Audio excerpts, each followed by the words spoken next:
네, 변화를 만드는 리더십의 특징 1입니다. 다음 번 8월달 제가 저녁에 설교할 때 2를 하게 되겠습니다.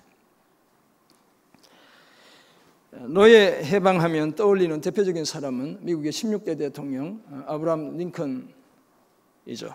미국의 남북 전쟁 중인 1863년 노예 해방을 미국에서 선언했습니다. 뭐가 소리가 잘 안 들려요? 네. 뭐 이상해? 네. 뭐가 이상한지 얘기해 보세요. 그림이 이상해? 저 사람은 링컨 아니에요. 네. 이제 사람 나올 거예요. 걱정하지 마세요. 네. 네. 그림이 좀 빨리 나왔죠? 네. 네. 이제 나오는 사람이에요.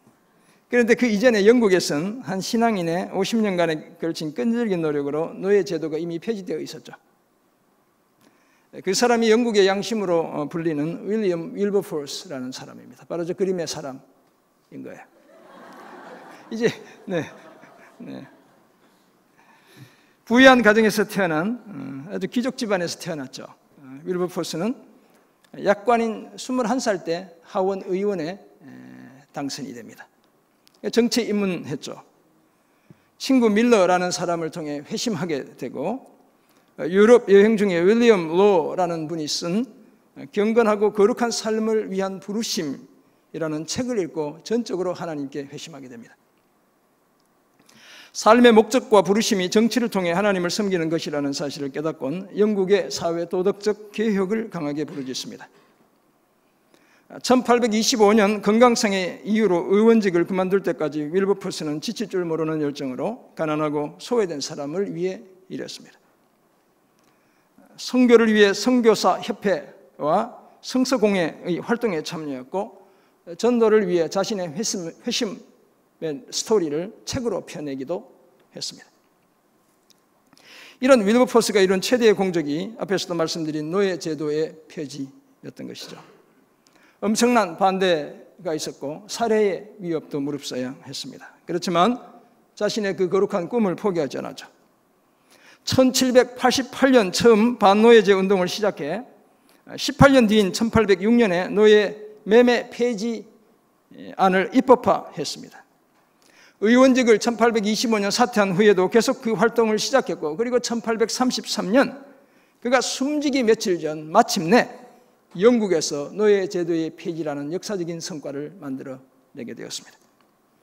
존 스토트는 이런 윌버포스를 기억하며 그의 리더십을 인내형 리더십의 대표 주자다라고 말하기도 했습니다. 50년간에 걸친 노력 끝에 마침내 노예 제도의 폐지를 일궈냈기 때문이죠. 그런데 불행하게도 오늘날에는 이런 위대한 지도자를 찾아보기가 쉽지 않습니다. 복음적 가치를 실현하기 위해 한결같이 헌신하며 충성을 다하는 지도자 부재의 시대를 살고 있습니다. 세상은 요란한 구호와 선동으로 혹세무민하는 지도자들이 판을 치고 있죠. 이런 세상 속에서 교회가 어떻게 세상의 빛과 소금이 될 수 있는지 그 길을 제대로 보여주는 그런 영적 지도자가 필요하다고 하겠습니다. 교회와 사회의 건강한 변화를 이끌어내는 그런 지도자가 오늘 저와 여러분에게 이 시대의 교회에, 이 사회에 필요한 것이죠. 다행히도 오늘 본문 느헤미야 5장 1절에서 13절을 통해 공동체의 바람직한 변화를 이끌어내는 지도자 한 사람을 만나게 됩니다. 그 지도자가 바로 느헤미야입니다. 느헤미야는 20년 이상을 총독으로 섬기면서 한결같았죠. 끝까지 초심을 잃지 않습니다. 진실하고 성실하게 끝까지 그 섬김을 감당해내는 인물이 느헤미야인 거예요. 우리가 이런 느헤미야를 본받는다면 우리 또한 의미 있는 변화를 우리가 속한 이 공동체 안에 우리가 살아가는 사회 속에 만들어낼 수 있는 것이죠. 이 사실을 전하는 오늘 본문 느헤미야 5장 1절에서 13절은 공동체의 건강한 변화를 만들어낸 느헤미야의 리더십의 특징 몇 가지를 소개해줘요. 세 가지로 제가 정리해 보았습니다. 첫째는 경청이고, 둘째는 공감이고, 셋째는 솔선수범입니다. 이 세 가지 내용을 함께 생각해 보려고요. 첫째는 뭐라고요? 경청. 둘째는 공감. 셋째는 솔선수범. 이 세 가지를 한번 말씀을 비추어 생각해 보려요. 우리가 믿는 창조주 하나님은 구속사의 주인인 동시에 일반 역사의 주인이시기도 하죠. 하나님은 그저 태엽만 돌려놓으면 아무런 신경을 쓰지 않아도 째깍째깍 돌아가는 시계를 만든 시계공과 같은 분이 아니에요. 하나님이 이런 분이다라고 이야기하는 주장을 이신론이라고 이야기하죠. 또한 우리 하나님은 사람들끼리 서로 알아서 살아가도록 세상을 방치해 두시는 분이 결코 아니에요. 하나님은 십자가를 통한 인류 구원의 큰 계획을 치밀하게 준비하시고 실행하셨을 뿐 아니라 우리의 오늘의 일상의 그 세세한 일까지 다 간섭하시는 분이죠. 우리의 삶을 통해 하나님의 존재와 하나님의 섭리가 분명하게 드러나도록 늘 역사하시는 분입니다. 그래서 오늘 본문에 따르면 이런 하나님을 믿는 믿음의 공동체 안에 위기가 찾아온 거예요. 예루살렘 성벽 재건이라는 신앙 공동체의 사명을 완수하려던 이스라엘 백성들에게 심각한 일상의 위기가 찾아왔습니다.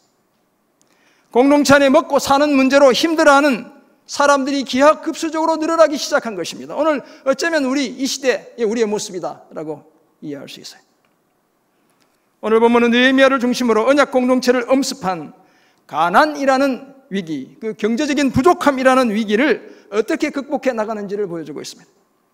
우리는 그 속에서 공동체의 건강한 변화를 이끌어낸 느헤미야의 리더십의 특징 몇 가지를 발견하게 되는 것이죠. 그 첫 번째 특징이 가난한 사람들의 절규를 경청한 것입니다. 새겨 들은 것이죠. 주의를 기울여 들었습니다.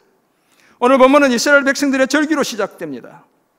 적들의 위협과 내부적인 분열의 위기를 극복한 것 같았던 공동체 안에 또 다른 문제가 대두되었습니다. 그래서 우리가 산 넘어 산인 거예요. 하나 해결했다 싶으면 또 다른 문제가 닥쳐오게 되죠.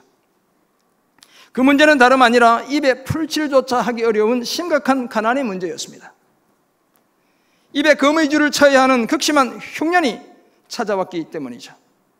오늘 보면 1절에 따르면 백성들이 자신의 아내들과 함께 남편과 아내가 같이 동족 유다 사람들을 향해 크게 부르짖으며 원망합니다. 그러니까 부자들을 향해, 좀 더 가진 자들을 향해, 지배 계층의 사람들을 향해 원망하는 거예요. 그 부르짖음이 이런 것이죠. 먼저 어떤 사람들은 우리와 우리 자녀가 많은데 어떻게든 먹거리를 좀 해결해야겠다라고 부르짖는 거예요. 식구들을 먹여 살릴 기본적인 그 양식이, 의식주의 문제가 해결되지 않고 부족하다고 아우성이었어요.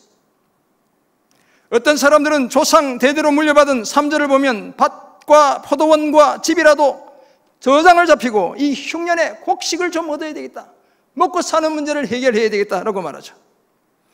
입에 풀칠이라도 하기 위해서는 부동산을 담보로 곡식을 빌리기라도 해야 되겠다고 말하고 있습니다. 또 다른 사람들은 밭과 포도원을 잡히고 돈을 빚내서 왕에게 세금을 바치기도 해야 했죠. 식민지 백성으로 살아가는 유대인들에게 과도한 세금을 부과했다, 이렇게 볼 수 있습니다. 거기에다 같은 유대인으로 자식을 종으로 팔아야 했고, 벌써 종으로 팔린 딸들도 있고, 밭과 포도원은 이미 남의 것이 되었고 이제 아무런 힘이 없다며 신세를 한탄하는 사람들도 있었습니다. 먹고 사는 문제가 말이 아니었죠. 우리의 부모님 세대, 우리가 어렸을 때 보릿고개가 찾아온 거예요. 이스라엘 공동체 안에 많은 사람들이 절규합니다. 사는 게 아니에요. 자식들을 종으로 팔아야 먹고 살 수 있는 그런 시대가 온 거예요. 백성들이 이렇게 원망하며 부르짖는 것은 누가 자신들의 목소리를 들어달라는 얘기죠. 그래서 소리치는 것입니다. 이런 부르짖음을 제대로 경청했던 사람이 오늘 본문 6절에 소개되고 있죠. 내가 백성의 부르짖음과 이런 말을 듣고 크게 노하였으나, 이렇게 얘기하고 있죠. 느헤미야는 가난함에서 비롯된 백성들의 절규를 경청했습니다. 가난한 심령이 되어 가난한 동족들의 절규를 들었기에 크게 화를 내기까지 했습니다. 그 절규를 들으며 저들의 처지를 자신의 처지처럼 생각했죠. 느헤미야의 이런 경청의 태도는 가난의 문제, 민족의 동족들의 가난의 문제를 푸는 시발점이 되었습니다. 헬리나 우에는 제가 이전에도 소개해드렸지만 예수님의 온몸이 귀의 역할을 했다라고 이야기해요. 예수님은 하나님의 음성을 들을 때 전심을 다해 들었다는 것입니다. 하나님의 음성을 경청했고 하나님의 뜻을 헤아렸고 그래서 하나님의 뜻에 순종할 수 있었죠. 뿐만 아니라 예수님은 사람들의 절규도 경청하시는 분이시죠. 마가복음 10장에 따르면 하루는 예수님이 여리고를 방문하셨다가 그곳에서 나가실 때 디메오의 아들 맹인이요 거지였던 바디메오가 길가에 앉아 있었죠. 사람들이 주고받는 앞을 보지 못하니까 그 말 속에 나사렛 예수라는 말이 들려오는 거예요. 그러니까 못 보니까 귀가 얼마나 발달했겠어요. 그 작은 소리도 듣게 되는 것이죠.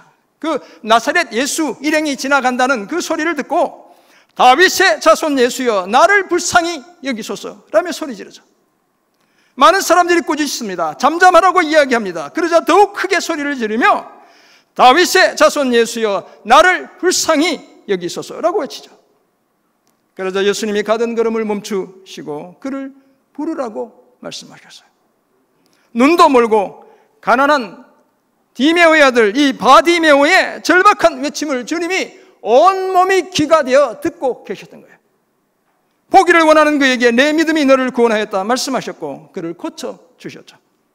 경청을 통해 바디메오 인생의 가장 큰 문제를 주님이 해결해 주신 거예요. 사랑하는 성도 여러분, 오늘 우리가 느헤미야처럼 예수님처럼 들어야 할 우리 지체들의 아프고 슬픈 그 외침, 그 절규는 과연 무엇입니까? 사실 이것은 목사로서 성도를 섬기는 저의 영원한 숙제인 것이죠. 많은 경우 제대로 들어주는 것에서부터 문제가 해결되기 시작합니다. 저희 아내가 늘 하는 얘기예요. 문제를 해결해 달라는 것이 아니라 내 얘기를 들어달라는 것이라고. 그래서 걔가 괜히 나서가지고 뭐 이러쿵 저러쿵 얘기하다가 이제 싸움판이 벌어지고 내 편이니 네 편이니 뭐 이러면서 이제 어려워지는 거예요. 우리 남편들 제가 자주 말씀드리지만 아내들이 이런저런 얘기하는 건 옳고 그름을 따져달라는 게 아니에요. 들어달라는 얘기. 거기서부터 스스로 아내들이 문제를 해결해 가는 거예요, 사실. 더구나 많은 문제들은 실제로 우리의 해결 능력 밖의 문제들이기도 해요. 그렇지만 그 힘겨움에 대한 하소연을 들어주기만 해도, 제대로 경청하기만 해도 어느덧 문제가 해결되기 시작하는 놀라운 일들을 우리가 경험하는 것입니다. 왜냐하면 우리의 경청 속에 누가 간섭하고 계셔요? 하나님이 간섭하시기 때문이라는 거예요. 우리의 경청 속에 하나님이 역사하시기 때문에 그런 것입니다. 가난한 동족들의 절규를 경청했던 느헤미야가 바로 그런 역사를 만들어내죠. 이 사실을 기억하고 힘들어하는 지체들의 절규를 경청하는, 그래서 그들을 위로하고 하나님의 간섭을 통해 문제가 서서히 해결되게 하는 저와 여러분 모두가 되시기를 주님의 이름으로 축원합니다. 아멘. 공동체의 건강한 변화를 만들어낸 느헤미야의 리더십의 두 번째 특징으로 절규하는 사람들의 입장을 공감했습니다. 첫 번째가 뭐라고요? 경청. 두 번째, 공감한 거예요. 성경이 보여주듯 하나님이자 사람이신 예수님은 탁월한 공감 능력을 가진 분이세요. 일단 창조주가 되시기 때문에 우리보다 우리 자신을 더 잘 아시는 분이시죠. 완전한 능력자이신 예수님이 육체를 입고 인간이 되심으로 우리 인간의 연약함까지 직접 체험하셨어요. 이 예수님은 우리의 구원자요 스승일 뿐 아니라 우리의 친구이고 형제가 되시는 분이세요. 그래서 히브리서 저자는 이런 예수님을 두고 우리에게 있는 대제사장은 우리의 연약함을 동정하지 못하실 이가 아니요 모든 일에 우리와 똑같이 시험을 받으신 이로되 죄는 없으시니라. 아멘. 이 세상에 그 누구보다 공감 능력이 탁월한 분이 예수님이다, 이렇게 이야기한다라고 이해할 수 있습니다. 그런데 이런 예수님처럼 탁월한 공감 능력을 가진 사람이 오늘 본문에 등장하는 느헤미야입니다. 이미 말씀드렸지만 함께 성벽을 건축하던 이스라엘 공동체 안에 심각한 위기가 발생했죠. 먹고 사는 문제와 관련된 위기였기 때문에 그 충격이 적지 않아요. 먹는 문제가 해결되지 않으면 정권이 바뀌는 거예요. 나라가 뒤집어지는 것이죠. 그런 위기가 찾아온 거예요.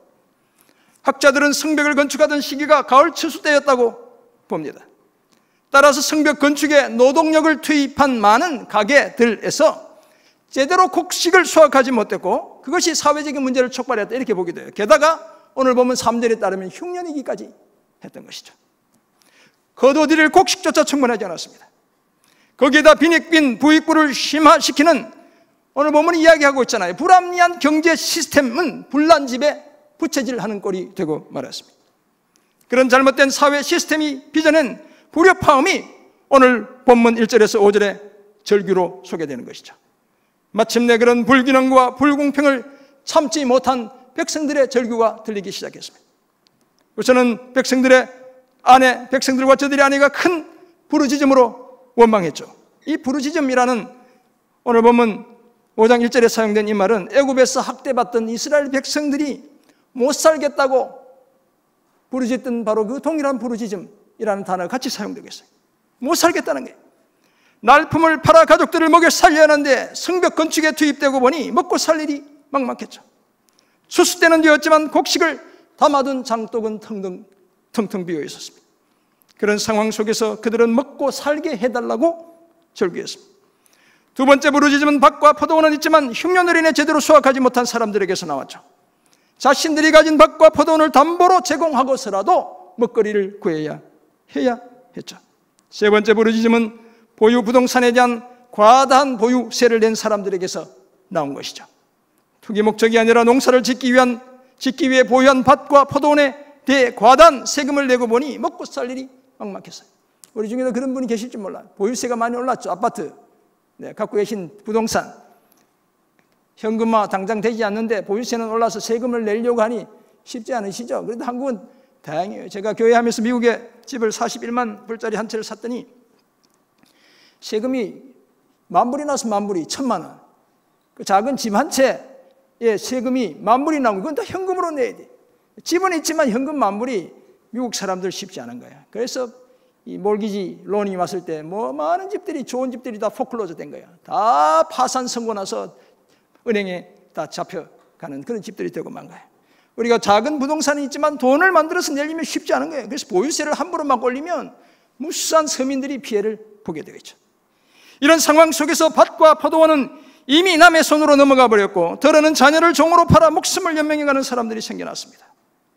이런 백성의 부르짖음을 경청했던 느헤미야는 그들의 입장, 그들의 형편, 그들의 처지를 공감했습니다. 사실 느헤미야 입장에서는 총독이에요.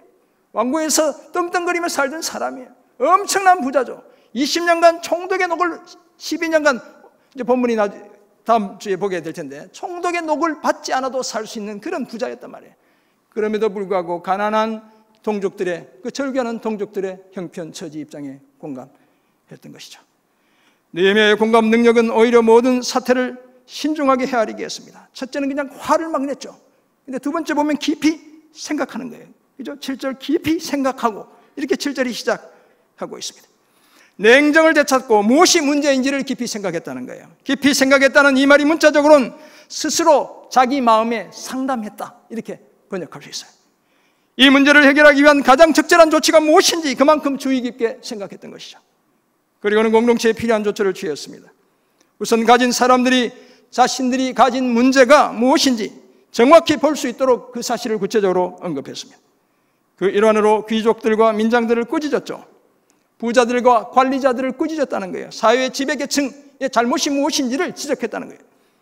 높은 이자를 받는 그들의 잘못을 지적했을 뿐 아니라 대회를 열어 회중들 앞에서 공개적으로 그 잘못을 언급하기도 했습니다. 그들 중에 더러 이방인의 손에 팔린 형제 유다 사람들을 힘을 다해 되찾아오는 사람들도 있습니다. 반면에 자기 동족을 이방 민족에게까지 팔아치우는 사람들도 있었죠.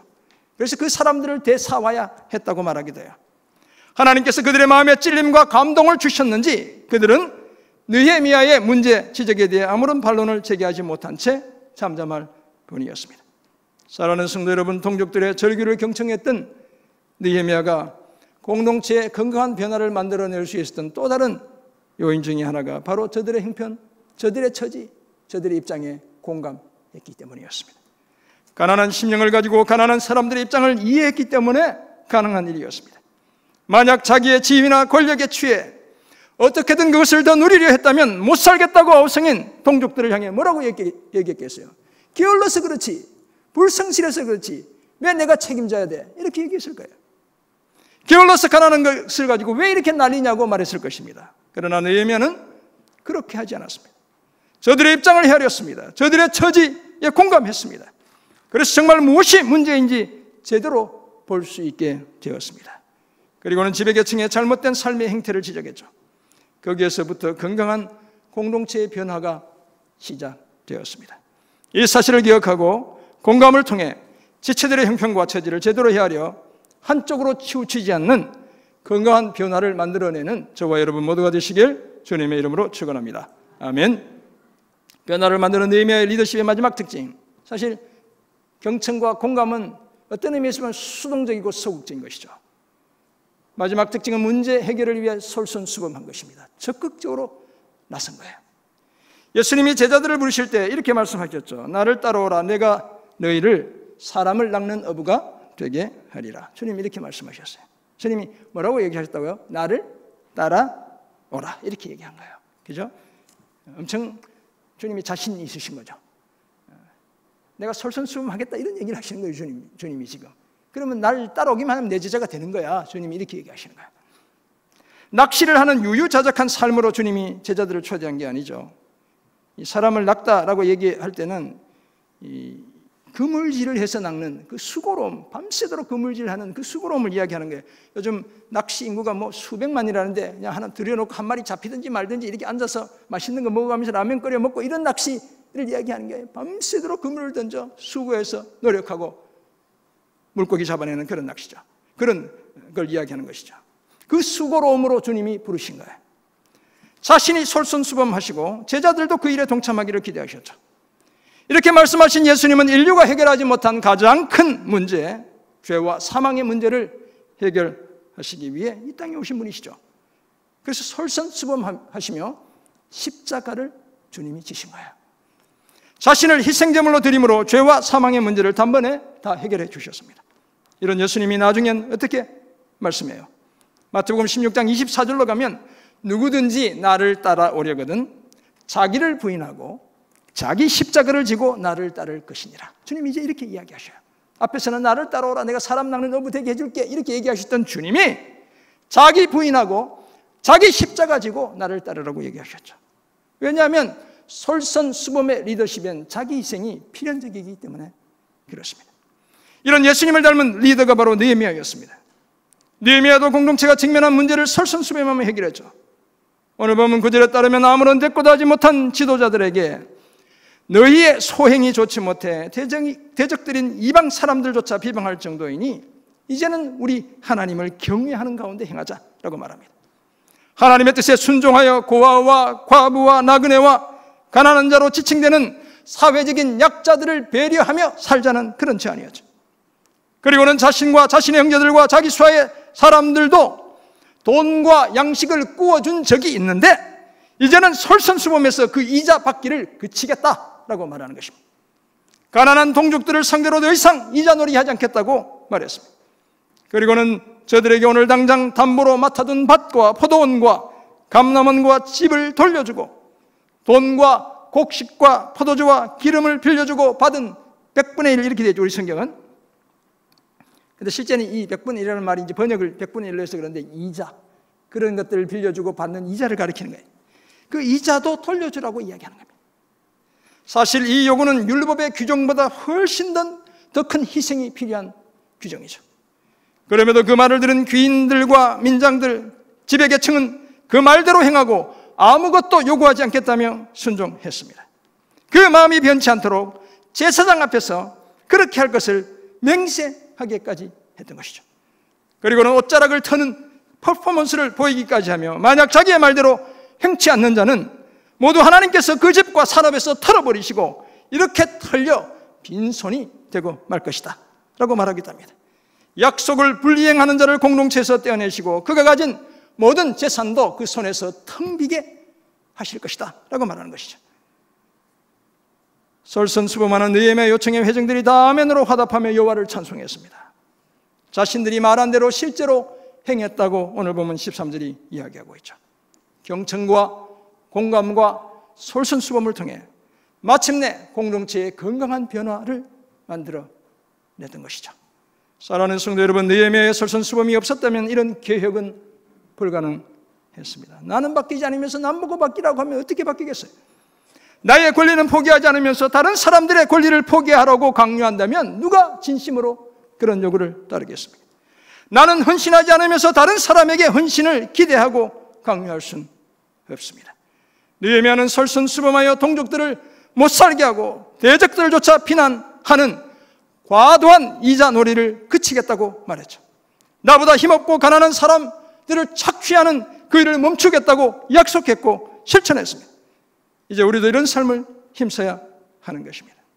예수님이 솔선수범하신 모범, 성육신과 십자가의 원리가 우리가 속한 이 공동체에 그대로 투영되게 해야 합니다. 그러기 위해 느헤미야처럼 내가 먼저 내 권리를 포기하며 물질에 대한 과도한 욕심과 집착을 버려야 하는 것이죠. 그래야 우리가 직면한 사회, 경제적인 불균형과 불평등의 문제를 교회 안에서, 나아가 이 사회 안에서 해결해 갈 수 있습니다. 이 땅의 가난한 자를 위해 심령이 가난한 삶을 살며 솔선수범하셨던 예수님과 느헤미야를 기억하고 솔선수범의 삶을 힘쓰는 저와 여러분 모두가 되시기를 주님의 이름으로 축원합니다. 아멘. 그렇다면 이런 사실을 알게 된 우리가 이제 구체적으로 살아내야 할 삶의 모습은 어떤 것이겠습니까? 첫 번째, 잘 들어주어야 합니다.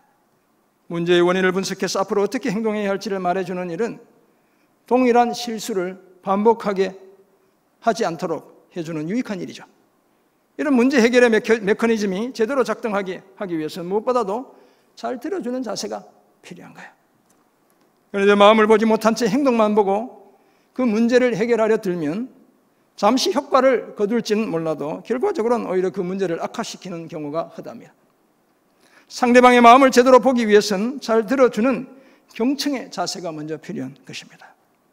내 말을 제대로 들어주는 사람이 있다는 확신이 있을 때 그 사람의 마음의 문이 열리게 되는 거예요. 그제서야 뭐가 문제인지 제대로 볼 수 있게 되는 것이죠.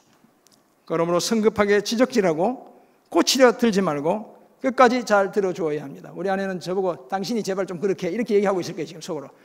우리가 다 그렇게 해야 되는 거예요. 오늘 본문에도 여러 종류의 불만을 쏟아내는 다양한 무리의 사람들이 있었죠. 느헤미야는 그들의 불만을 끝까지 경청했습니다. 그 경청을 통해 문제가 무엇인지를 제대로 볼 수 있었습니다. 그리고 구체적인 해결책들을 찾았던 것이죠. 잘 들어주는 것에서부터 변화가 시작된다는 사실을 기억하고 경청의 자세를 늘 연습하는 저와 여러분 모두가 되시길 간절히 소원합니다. 아멘. 두 번째 적용점, 공감 능력을 키워야 합니다. 경청의 대가이신 예수님이나 느헤미야로부터 발견하는 또 다른 모습이 상대방의 입장을 잘 헤아리는 태도이죠. 예수님이나 느헤미야는 소위 공감의 대가들이었다, 이렇게 이해할 수 있습니다. 특히 예수님의 공감 능력은 무한대인 것이죠. 우리의 아픔과 슬픔, 고통과 힘겨움, 좌절과 실망, 배신감과 두려움, 그 어느 것도 눈치채지 못하시는 것이 하나도 없습니다. 우리의 입장을 완전히 공감하시기 때문에 우리를 늘 잊지 않고 자신의 손바닥에 새겨두시기까지 하는 분이에요. 예수님의 성육신과 십자가는 그런 공감의 절정이다 라고 이해할 수도 있습니다. 느헤미야도 예수님을 닮은 리더 중에 한 사람이었죠.